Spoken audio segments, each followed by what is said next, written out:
首位400亿先生的沈腾，另一位是香港喜剧之王周星驰。如果把他们电影放在一起对比，到底谁更受观众喜欢呢？我们先看数据，截至2026年上半年，沈腾主演电影共25部，总票房正式突破400亿元，成为中国影史首位达成此里程碑的演员。这个数字背后是《你好，李焕英》的54亿，《满江红》的45亿，《飞驰人生2》的33亿，《抓娃娃》的33亿，《独行月球》的31亿，5部31家的票房巨兽。观众甚至发明了一个词叫含腾量，把沈腾的戏份直接视为影片质量的晴雨表。在当下的中国电影市场，沈腾主演4个字已然成为能最大化动员不同观众群体的最大公约数。再看周星驰，上世纪90年代，他与周润发、成龙并称双周一成，以一己之力开创了港产喜剧片的新局面。武圣逃学威龙屡次打破年度票房纪录。1992年，他一人独揽香港10大票房排行榜的前5名，单人贡献票房超过2亿港币。但周星驰的票房数字放在今天的市场体量下看并不惊人，真正惊人的是他在华语文化版图上留下的那一道道无法磨灭的刻痕。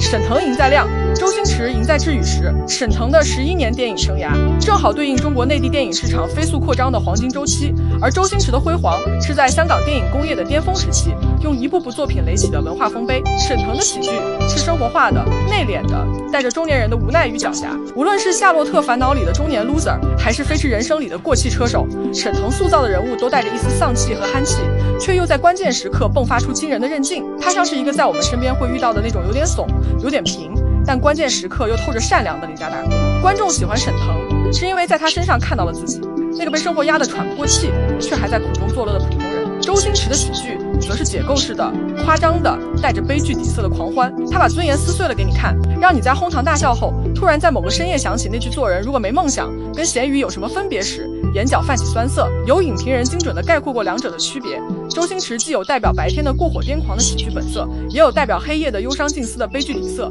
两者交融相互映衬，才形成了独一无二的喜剧之王。而沈腾目前还只有白天，这不是贬低，喜剧片不一定要隽永，不一定要反思，纯纯搞笑也能很好看，只是说两者抵达观众内心的路径不同。如果单纯问谁更受观众喜欢，答案取决于你问的是哪一代人，哪一群人。对于80后、90后来说，周星驰是青春底色，在满是噪点的录像带里，在盗版 VCD 的卡顿中，看着那个穿着破烂西装的小人物对着大海喊出努力、奋斗。周星驰的喜剧是几代人共同的文化记忆，是那种可以在斗鱼上24小时循环播放，永远不会过时的存在。而对于更年轻的观众以及3、4线城市的广大电影消费者来说，沈腾才是那个自己人。他的电影在3、4线城市的票房占比超过55%，比行业平均水平高出12个百分点。沈腾的喜感是国民级的，从春晚舞台到荧幕主角，他用10年时间完成了从喜剧演员到国民影帝的蜕变。有网友说的很直白，沈腾只能说出到极巅峰。夏洛特烦恼是真的不错，西红柿首富也不错，